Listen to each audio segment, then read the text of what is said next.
सकट चौथ तिलकुटा चौथ की व्रत विधि। माघ महीने के कृष्ण पक्ष की चतुर्थी को यह व्रत किया जाता है। इस व्रत को तिलकुटा चौथ अथवा सकट चौथ अथवा माही चौथ भी कहते हैं। यह व्रत महिलाएं अपने पति की लंबी उम्र व स्वस्थ जीवन की कामना के लिए करती हैं। व्रत से एक दिन पहले रात्रि में स्त्रियां हाथों में मेहंदी भी लगाती हैं। अगले दिन सुबह सवेरे नहा धोकर तैयार होती हैं। इस दिन कच्चे तिल को कूटकर उसमें गुड़ मिलाकर तिलकुटा बनाया जाता है। फिर इससे ही कहानी सुनते हैं और पूजा करते हैं। कहानी सुनने के लिए मिट्टी के 4 कोण का चौका लगाएं। चारों कोनों पर रोली से बिंदी लगाएं। बीज मिट्टी सुपारी से गणेश जी बनाकर रखें और रोली मोली व चावल से गणेश जी की पूजा करें।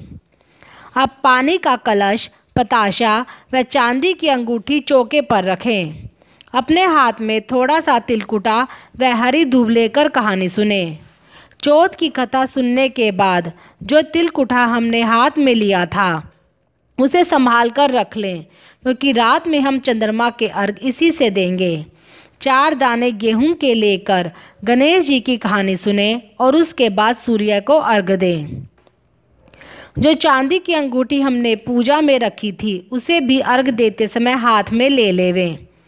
रात चंद्रमा के अर्घ जल चढ़ाकर देकर तिलकुटा के साथ अन्य सामग्री रखकर बायना निकालते हैं। बायने में अपनी श्रद्धा व यथाशक्ति से कपड़े और रुपए रख सकते हैं, जिसे अपनी सास, नंद या अपने से बड़ा जो भी हो उसे देकर पैर छूते हैं। उसके बाद व्रत खोला जाता है। व्रत तिलकुटा खाकर ही खोलते हैं। यह व्रत करने से घर परिवार में आ रही विपदा दूर होती है। कई दिनों से रुके मांगलिक कार्य संपन्न होते हैं तथा भगवान श्री गणेश असीम सुखों की प्राप्ति कराते हैं। इस दिन गणेश कथा सुनने अथवा पढ़ने का विशेष महत्व माना गया है। व्रत करने वालों को इस दिन यह कथा अवश्य पढ़नी चाहिए, तभी व्रत का संपूर्ण फल मिलता है। इस दिन रात्रि को चंद्र उदय होने के पश्चात चंद्र उदित होने के बाद भोजन करें तो अति उत्तम रहता है। रात में चंद्र को अर्घ देते हैं। इसका उद्यापन भी होता है। इसमें 16 सुहागन महिलाओं को खाना खिलाया जाता है। एक महिला को साड़ी, उस पर सुहाग का सभी सामान दिया जाता है। बाकी महिलाओं को एक ब्लाउज पीस व उस पर यथाशक्ति सुहाग का सामान रख कर दिया जाता है। कई जगह यह व्रत पुत्र के लिए भी किया जाता है। सकट चौथ तिलकुटा चौथ व्रत कथा। प्राचीन समय में एक साहूकार तथा उसकी पत्नी एक नगर में रहते थे। दोनों ही धर्म कर्म को नहीं मानते थे, जिस कारण उनकी कोई संतान भी नहीं हुई। एक बार साहूकारनी किसी काम से पड़ोसन के घर गई तो पड़ोसन सकट चौथ के व्रत की तैयारी में लगी हुई थी। उसे देखकर साहूकारनी बोली कि तुम क्या कर रही हो? तब पड़ोसन ने उसे सकट चौथ की कहानी के बारे में बताया कि इस व्रत को करने से सारे संकट दूर होते हैं और अन्न, धन व संतान का सुख मिलता है। साहूकारनी ने पड़ोसन की बात सुन बोली कि यदि मुझे घर ठहर गया तो मैं सवा से तिलकुट करूंगी और चौथ का व्रत भी करूंगी। पहले के लोग दिल से भोले होते थे, इसलिए भगवान भी उन पर जल्दी प्रसन्न हो जाते थे। चौथ माता की कृपा से साहूकारनी को गर्भ ठहर गया तो वह बोली कि यदि मुझे लड़का हो गया तो मैं 2.5 सेर तिलकुट करूंगी। उसे लड़का भी हो गया तो साहूकारनी कहती है कि हे चौथ माता, जब मेरा बेटा बड़ा होगा और इसकी शादी होगी तो मैं 5.25 सेर तिलकुट करूंगी। बेटा बड़ा हो जाता है, उसकी शादी तय हो जाती है, लेकिन शादी के समय भी साहूकारनी चौथ माता को तिलकुट चढ़ाना भूल जाती है। तब चौथ माता ने सोचा कि ये तो मुझे भूल ही गई है, कब से यह तिलकुट करने की बात कर रही है, लेकिन इसने एक बार भी ऐसा नहीं किया और अब भी इसने तिल का एक दाना तक मुझे नहीं दिया। इसको कुछ चमत्कार दिखाना चाहिए, अन्यथा कलयुग में कोई मुझे नहीं मानेगा। चौथ माता सोचती है कि इसके बेटे को फेरे से ही उठाना पड़ेगा। साहूकार का बेटा फेरों पर बैठा और 3 फेरे पूरे होते ही चौथ माता वहां पर गरजती हुई आई और लड़के को उठाकर पीपल के पेड़ पर बिठा दिया। विवाह मंडप में हाहाकार मच गया कि क्या हुआ। सब लड़के को ढूंढ रहे थे, लेकिन वह कहीं भी नहीं मिला, क्योंकि चौथ माता ने सबकी आंखों के सामने माया का पर्दा डाल दिया था और बारात वापस चली गई। लड़की भी अधब्याही रह गई। जिस लड़की के साथ उस लड़के की शादी हो रही थी, वह तालाब पर पानी भरने जाती तो उसे आवाज़ आती, 1 फेरा, 2 फेरा, 3 फेरा, आ मेरी अधब्याही। लड़की रोज इस आवाज़ को सुनती। बार बार वह बात सुनकर लड़की सूखने लगती, तो इससे वो परेशान रहने लगी।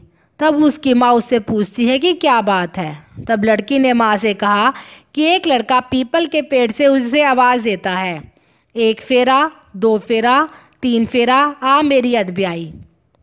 माँ ने कहा कि कल जब तुझे आवाज़ आए तो तुम पूछना कि तुम कौन हो और मुझे क्यों कहते हो, सामने आके बात करो। दूसरे दिन जब लड़की तालाब पर आई तो फिर उसे आवाज़ आई तो उसने पूछा कि तुम कौन हो, सामने आकर बात करो।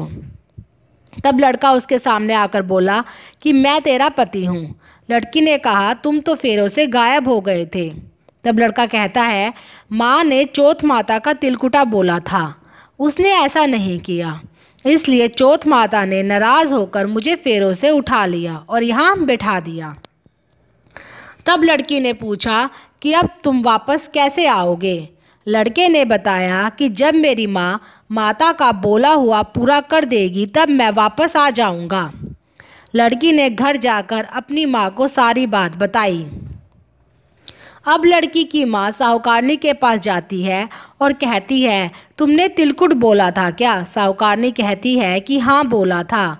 और अब साहूकारनी सारी बात सुनकर कहती है, यदि मेरा बेटा वापस आ जाए तो मैं 2.5 मन का तिलकुट करूँगी। साहूकारनी की बात सुनकर चौथ माता प्रसन्न होती है और लड़के को फेरों पर लाकर बिठा देती है। बेटे का विवाह हो गया।